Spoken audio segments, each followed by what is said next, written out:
Welcome to China Tech Talk, a weekly discussion of technology and startups here in China. I am John Artman, editor-in-chief of TechNote, and as always, I'm joined by Matthew Brennan, founder of China Channel. It's actually kind of funny because Matt and I are both in Shanghai, but I don't think that we're going to get the chance to actually meet up. I'm here for CES. Matt's here for something else. But a little known fact: Matt and I have never actually met face to face. That could change. That could change. I'm kind of scared. Yeah, you're here for CES. How is CES going, John? Yeah, CES is going well. So I haven't been to the American one. I almost went last year, but it was a bit too late. It's nice in the sense that it's just, it's not too many people. It's not as many people as I expected, to be honest. Which, from an organizer's perspective, maybe that's not so good. But in general, there's a lot of products. But it's you walk around and you say, okay, that's a really interesting product. Okay, it's a new type of headphone that does like bone induction instead of going into your ears or something like that, and it's cool. But the question that I'm always asking is, what's going to be successful? What's going to be able to scale and become like the next big thing? And other than autonomous cars, which is kind of already very obvious that's going to be the next big thing. It's very difficult for me to see like a product or a product category that I think is really going to take off. Right, and then pretty soon we'll both be down in TechCrunch in Shenzhen. So there's a lot of conferences going on here. There's a lot of conferences. Yeah, I'm traveling a lot this month. Unlike you, Matt, you travel quite a bit. I usually end up staying at home, and so this month is a bit of an anomaly for me because I'll be in Shanghai. I'm in Shanghai for CES. Then it's TechCrunch in Shenzhen the week after next. And then I'll probably be back in Shanghai for the Mobile World Congress, and then going to Hong Kong in July for the Rise conference. It's like a startup conference that they hold in Hong Kong every year. So yeah, a lot of travel for me. This week we're talking with Dannie Li, an analyst at China Tech Insights. But before we jump into it, Matt and I just wanted to have a quick discussion and give you guys some really interesting information that we didn't quite cover in the conversation, but we wanted to give you this before we actually jump into that. And this week we're talking mostly about Wang Hong or internet celebrities. And the thing is, they've really blown up as short video has gotten popular, as live streaming has gotten popular, so too have these Wang Hong or internet celebrities. We often talk about other areas on the podcast. We talk about WeChat a lot. We talk about bike sharing and these phenomena. Now we're talking today, I think we're going to shift focus and look at something that is also really, really important part of the Chinese internet economy. And that's these influencers, these key opinion leaders. I think this whole area, the interest in this area blew up last year with this girl, Papi Zhang, who became a huge sensation with her videos. And she's sort of a poster child for this area. She's a huge investment. Her videos are being auctioned off. Her initial video to work with brands was auctioned off for 22 million RMB. She's getting millions of dollars of investment in venture capital in what she's doing, but essentially she's just an influencer, a KOL, what we call here, a key opinion leader, one woman making short videos on the internet. And so this is a really, really important trend, I think, for us to understand the Chinese internet. Yeah, exactly. And another KOL that we talk quite a bit with Danny is Zhang Dai. Danny wrote one of the reasons that we're talking with Danny about this is she wrote a piece a while back about how these KOLs are changing fashion retail and changing e-commerce. And one of the case studies that she looked at was Dannie Li. She has 4.8 million fans on Weibo, and her annual income has been reported to be as high as 46 million US dollars. And so, Dannie Li, she goes by Eve in English. She's her and Papi Jiang, they're the success stories.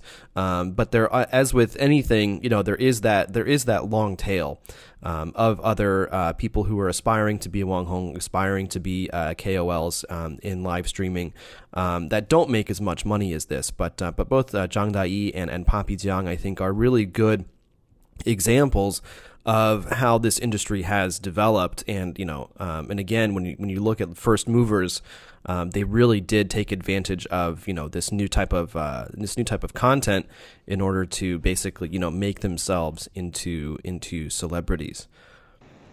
Yeah, so today we're speaking to Dannie. Not only is she an analyst at Tencent, which gives her insights and access to a lot of data and information, but I think she's also got the viewpoint of being a young Chinese woman, having used and bought from these influencers, these Wanghongs in China. So she has both aspects of deep tech and deep knowledge of the tech industry, and also actually as a user going through that process of buying and being influenced by these influencers.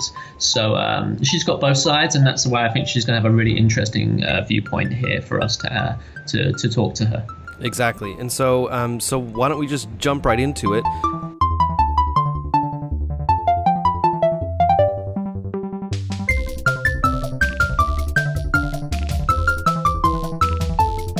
This week, we are very happy to have on the show Dannie Li.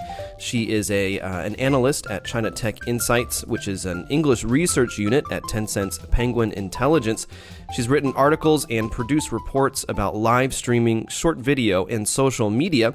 And she's joining us today to talk about Wanghong, or internet celebrities in China, and how they're changing the face of e-commerce. So, Dannie, thank you so much for taking the time to talk with us today. Hi, everyone. I'm very honored to join the session, join the chat.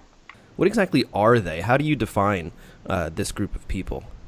Wanghong is a very Chinese term. It's a phenomenon in China. If we have to translate it, it would be like internet celebrity, cyber celebrity. They are those group of people who got famed or who achieved fame from online. So it is a rather huge definition.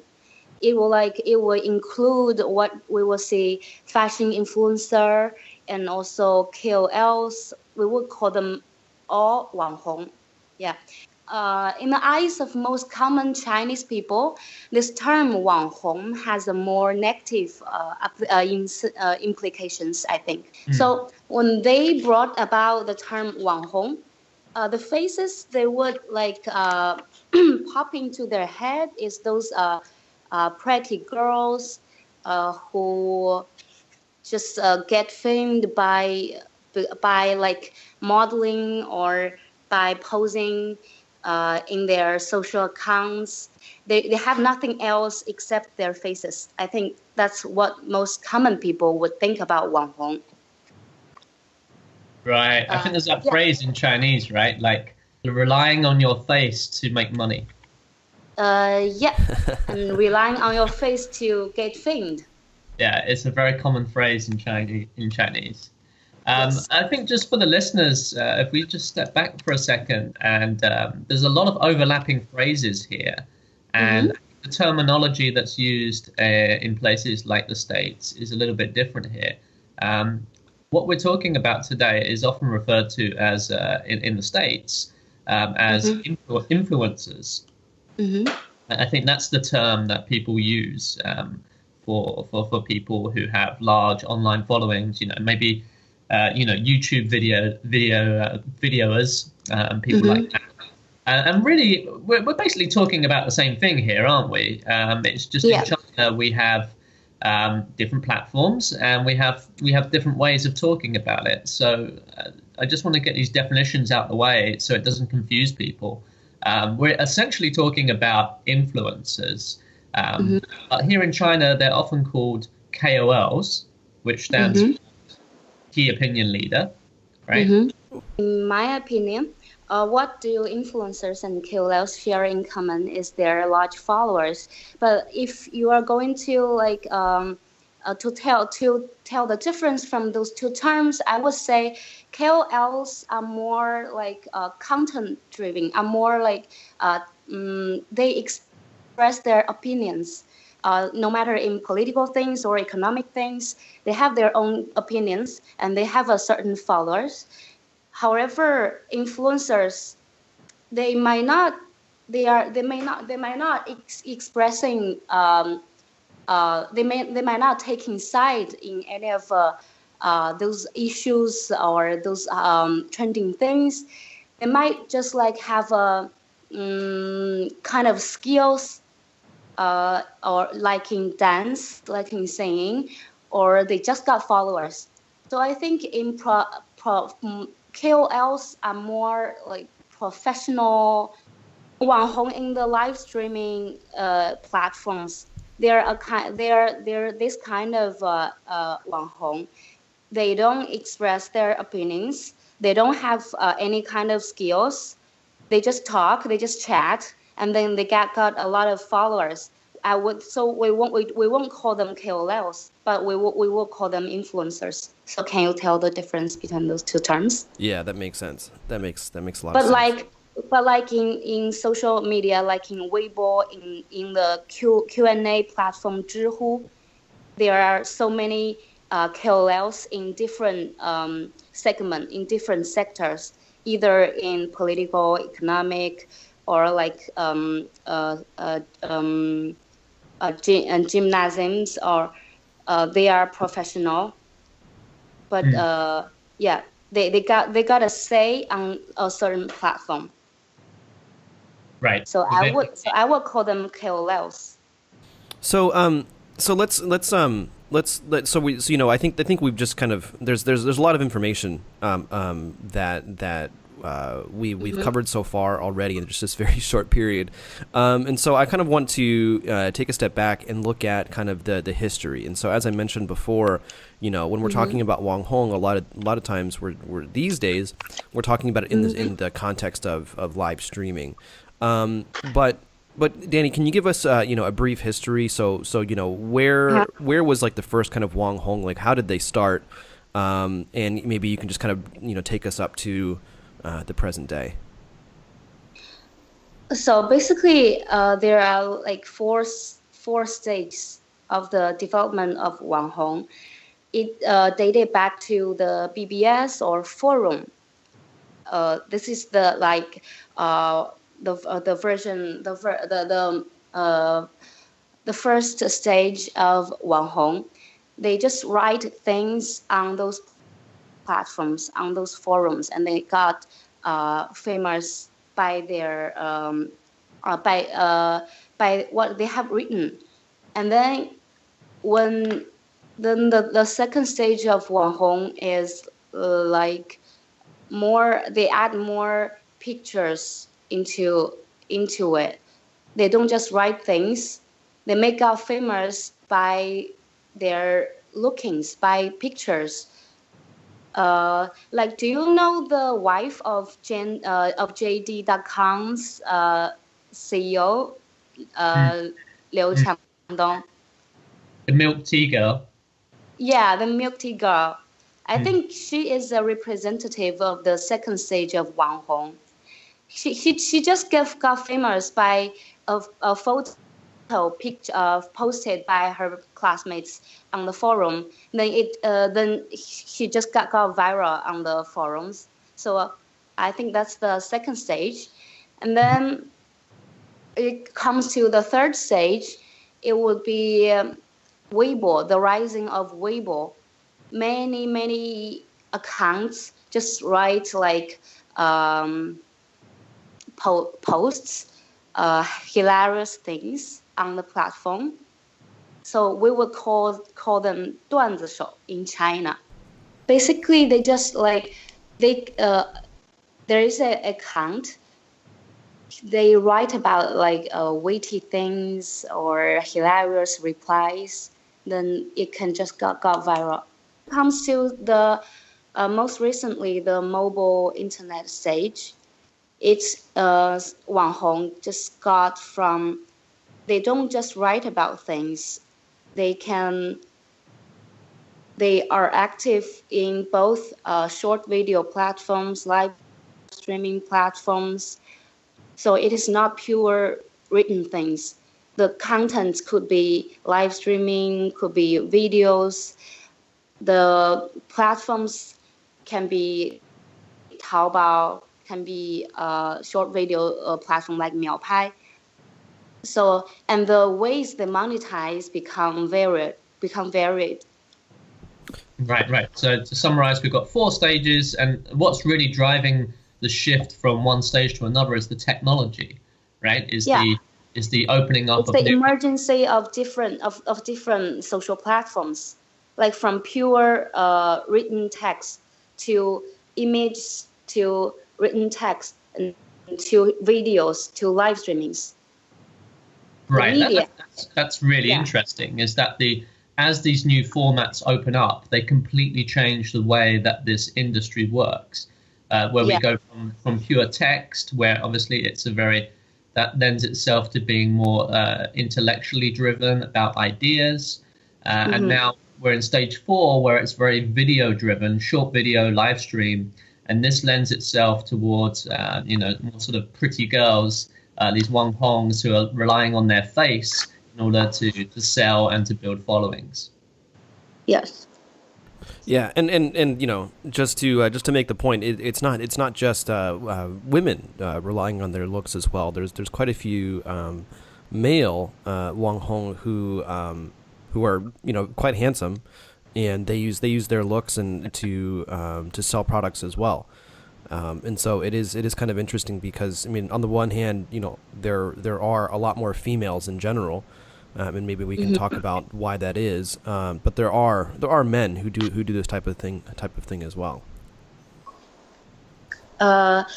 In e-commerce, I think what I saw, the Wanghongs are mostly women, mostly girls. But in other type of Wanghong, like content Wanghong, they write about things. Or live streaming Wanghong, like playing games on Douyu. I think there are men. Yeah, there are men live streamers. So why do you think that is? With video games and stuff, that kind of makes sense. It kind of makes sense that there would be more male live streamers there because it ends up that a lot more men play video games. But why e-commerce? Because women buy things, men buy things. Why do you think it's mostly women who do who are Wanghong for e-commerce when they're selling something? Really haven't think about these things. I just take it for granted. I think the audience for Taobao platform, the audience are mostly women, and it depends on the habit of online shopping. I think women would more likely to spend more time on Taobao to choose between those shops, while men, although they do online shopping, I don't think they would spend much time to choose around. They so I think that's why there are so many women live streaming on Taobao or on Weibo that attracts mostly female shoppers. So I guess so you just mentioned Taobao and Weibo. So when we're looking at like the current Wanghong industry, for example, so Taobao and Weibo. So where is the market? Like, so where are the most profitable Wanghong, or perhaps how does the excuse me, I'm not asking the question very well. So what's the current market right now in terms of like live streaming and Wanghong? Like what are the main platforms? Okay. Actually, my report is only a very one type of Wanghong and one type of Wanghong who use e-commerce to monetize. I think there are so many kind of internet celebrities in China. Like, if you are a live streamer, you would like monetize through tipping. Yeah, that's something we already know that the Chinese the Chinese style live streaming, they got money from the tipping from the audience. I think that's one type. And then the second type is like the Wanghong on short video platforms. They would like monetize from ads. But the third type is what I wrote about. Is the Wanhong based on Weibo and Taobao. They monetize through retailing. And why I mentioned about Weibo, because Weibo has been a very the entrance of or a platform, a major platform for those Wanhong to interact with their fans. And then Taobao is like an exit. It's like the first step is they interact on Weibo, and then the second step would be they like do trading on Taobao. Right, and of course it helps that Sina Weibo and Alibaba have a partnership. So yeah, and so Alibaba has invested in Weibo. Yeah, exactly, and so but both Weibo and Taobao have their own live streaming platforms, right? Yeah. Weibo has its own live streaming platform by partnership with Yixia technology, and Taobao just got their live streaming function, and it's getting tractions. Yeah, and this is what's so interesting, I think, about the Chinese internet, because live streaming when it first started really gaining traction, it was a lot of smaller players that have grown to be quite large. Yixia is a good one. They're the ones that operate Yichebo and live streaming on Weibo as well. But then you look at a big player like Taobao. I mean, they see that intersection where actually live streaming, kind of incidentally has helped drive conversion on their platform, and so they say, okay, well, you know what, we're just going to make our own. I think a Taobao app live streaming function,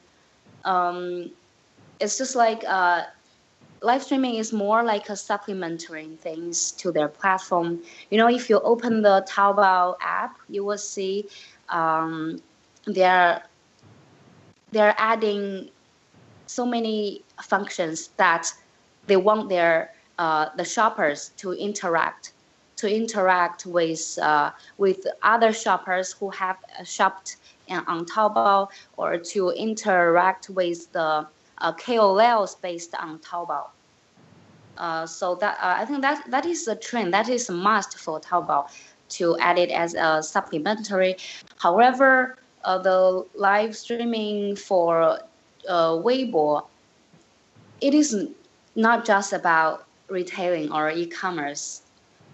The social account of those Wanhong on Weibo is more like a friend-to-friend communication between Wanhong and their fans. They don't just talk about like buying things on their online shops. They talk about the chat like friends. It's more like a platform for them to bond. I think. Yeah, in your report, Danny, you put together one case study in particular, which is Zhang Dai. She's quite famous. Perhaps you could use that as an example to talk about how this works. and provide. How do you see this as a case study for this industry? Maybe talk a bit about for people who don't know who she is, the listeners. Could you describe her story? Okay.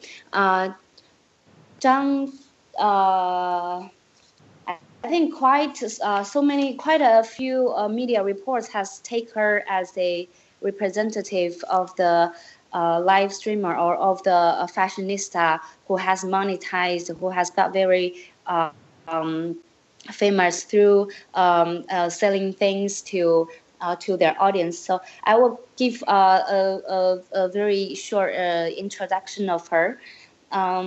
She was born in 1988 and began her career as a fashion magazine model. So that's where she has accumulated her skills in style, in makeup. Then in 2014, she set up her own Taobao shop. And then after that, she actually set up the Taobao shop with a partner. And the partner is the founder of an internet celebrity incubator, Ruhan e-commerce. Ruhan e-commerce is an incubator of internet celebrity. It's like a company who incubates fashionistas. Why I mention Ruhan e-commerce? Because after the Wanhong industry is getting huge, those kind of incubators are a very important part of the industry chain. So that's so sorry. Just want to stop for a second there. And so you mentioned these like celebrity incubators, and so that's kind of like a management agency or like a talent agency or something like that. And if we're thinking of like the more traditional entertainment industry, right? Yeah, now the Wanhong incubators are getting quite matured. They would play actually 3 roles. First, they will play the role as an agent. They would discover and potential internet celebrity who has that potential, who has beautiful faces, who has skills in styles or makeups to become internet celebrities. And then they will help them, and they will help promote them. They will help manage their social accounts. And this is the first part they are playing. The second part they are playing is daily operation. The social account of an internet celebrities, they are not working alone. They are not just the one Wanhong manage all the thing. There are a huge team behind her. There are people, special people who are managing the social account. There are people who are managing their Taobao shop, and they are the team of photographer to shoot photos for her. So the teams are all from the incubator, are provided by incubator. So that's the second role the incubator are playing. And I think the third role those incubators, especially the e-commerce Wanhong incubators I playing, is the supply chain. Because as a model, it would be difficult for you to get contact with those factories to manufacture clothes for you. So those incubators would take the role to connect them with manufacturers, and they will be in charge of those products, supplies, manufacturing, and get them online on the shops. So that's the three roles those incubators are playing. When we first start talking about this, and the listeners, might think, this is just pretty girls. This is just young people who are building massive followings, pretty much like the same way that it happens on YouTube. But here in China, these guys are in many ways just the front face of what essentially is a massive e-commerce industry. And it's just a way to sell, essentially. these incubators are treating this pretty much the influencers, the Wanghongs, the KOLs. They are simply a channel, a very effective sales channel in what is essentially an e-commerce industry. Whereas before, you'd be selling directly in the West, you'd sell on Amazon, maybe you do some advertising, Facebook ads, Google ads. In China, the Wanghongs would be the one of the most effective channels in order to sell your product. So it's really what's so interesting about China is that when these things come up, we have influences in the West, but the way it's done here in China is actually very, very different, and it's much, much more business orientated when you look behind and examine the industry and what's actually happening. When we talk about incubators, I think usually we're talking about incubators investing in startups, in investing in tech businesses. But here we're talking about incubators investing essentially in people, in these influencers, and they're investing in them and providing support with them simply to help them be the front face of what essentially is an e-commerce empire. Yes. So this is I find this super interesting. Yes, exactly. And I think now those Taobao Wanghong, it's not so easy for them to like get a huge fan base, and it's not just about pretty faces. It means you don't just get a huge fan base with a pretty face. It takes a lot of energy and time to nurture your audience. Like just take Zhang Dayi as an example. I've watched her live streaming, and I've browsed through her Weibo post. It's like a serious business. It's like a serious profession. She has to do many things herself, and she has to interact with her fans in many ways. And as I wrote in my report, I think there are three basic things that she can win. She can stand out in so many Wanghongs to become the top sellers. I think the first is, of course, her unique style. She started as a model. She got these skills in styles. So I think her expertise and aesthetic taste are one of the most important things that has attracted so many female followers. I think the second very interesting thing is the affinity. I mean, the bond between her and her fans. Like, when we are looking at a superstar, a singer, or actress, it's far away. Like, we have to. It's not in our daily life. It's very far away. We cannot reach her. But for those Wanghong, they will play the role as friends. They will talk. They will chat, like daily conversations with their fans.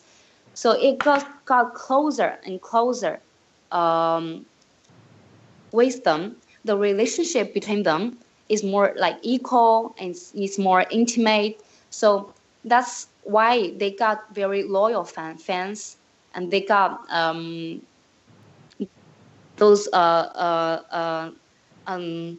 that's why they got the loyalty of their fans. The fans of Zhang Dayi would call her Auntie, and the nickname is Auntie, and you feel the intimacy between them.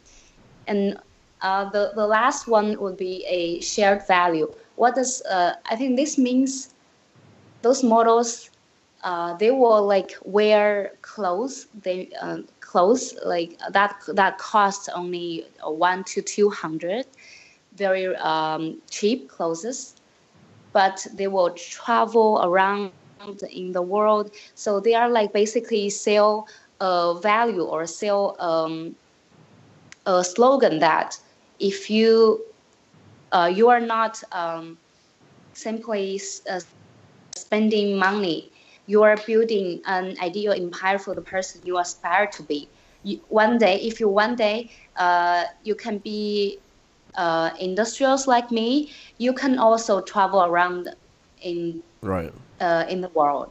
Yeah, so Yeah. it's very aspirational as well, you know, because I think that there's that one of the big one of the other big trends with the Wang Hong is how luxury brands are using Wang Hong and these KOLs in particular on live streaming to maybe not necessarily sell the product itself, but these companies will give these KOLs the Wang Hong some samples, and then or maybe take them on a shopping trip or something like that, and then later on they will go on their live stream and talk about, this watch, I really like this watch because of this reason, these pants, these shirts, and so on and so on.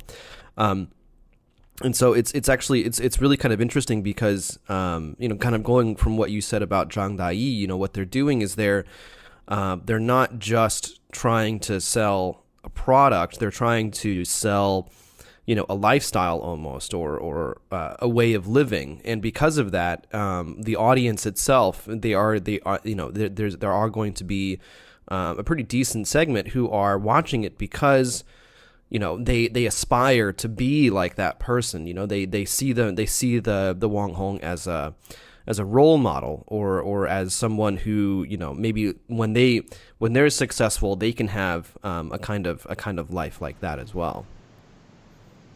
Because I think there are two reasons why all the Wang Hongs can take flights. And the first one is, I think, it's the information overload. The Taobao platform is getting so huge. There are millions, tens of millions shops online. It get harder and harder to find the exact clothes you would like. So I think those Wang Hongs are playing a role to select things for you, so you don't have to spend much time on Taobao to browse. And the second reason is there is this so-called consumption upgrade. The major audience for those Taobao Wang Hong, are those females from people under first-tier cities. They got richer, and they want more quality things.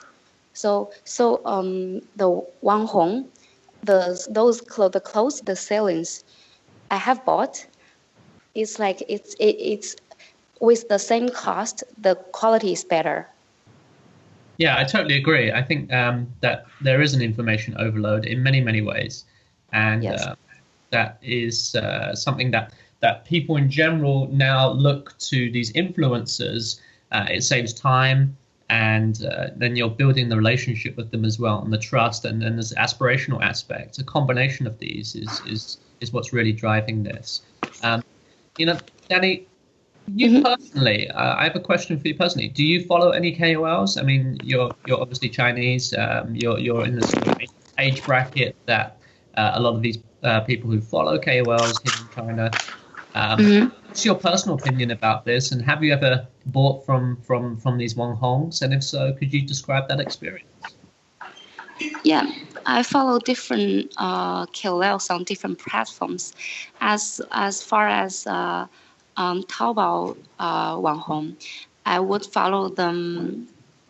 I would follow their WeChat account, WeChat public account, because the things they wrote are actually professional, are actually very informative for common people like me. And I also added a WeChat group that's of a Taobao shopper. It is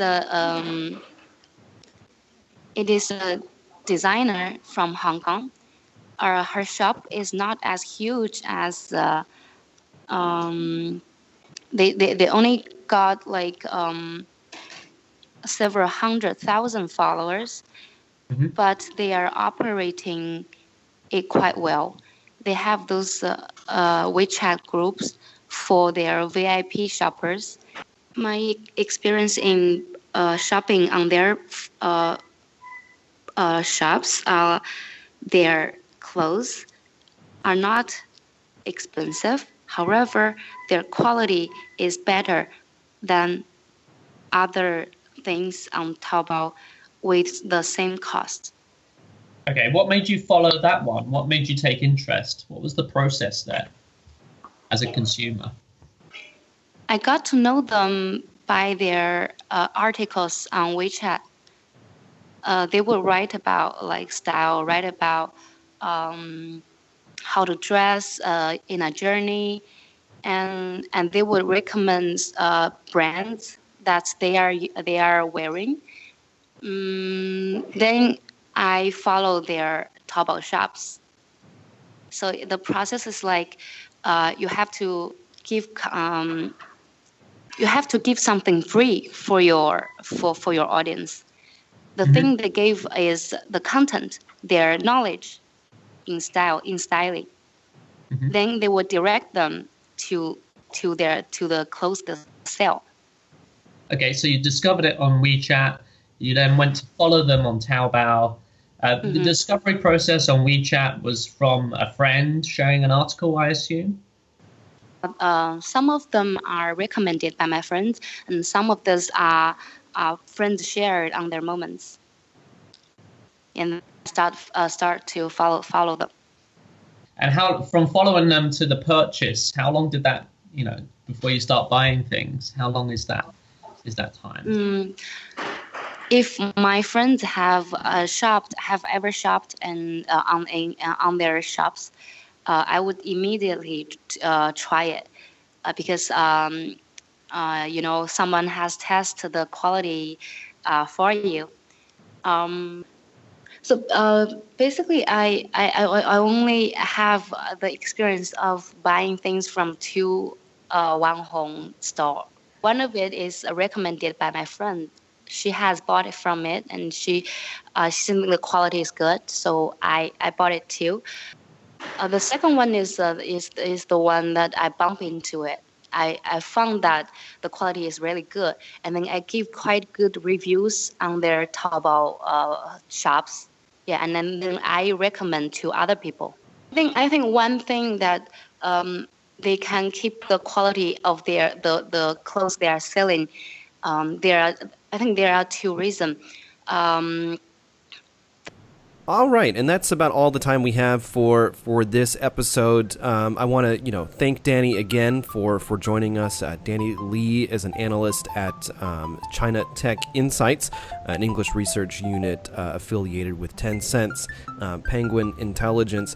And if you enjoyed this episode, please make sure to give us a review. That was really, really helpful to us and helps us get more listeners and grow our audience. And it's a great way to show your support. And if you're not sure about how to leave a review in iTunes, we'll have a link to that in the show notes.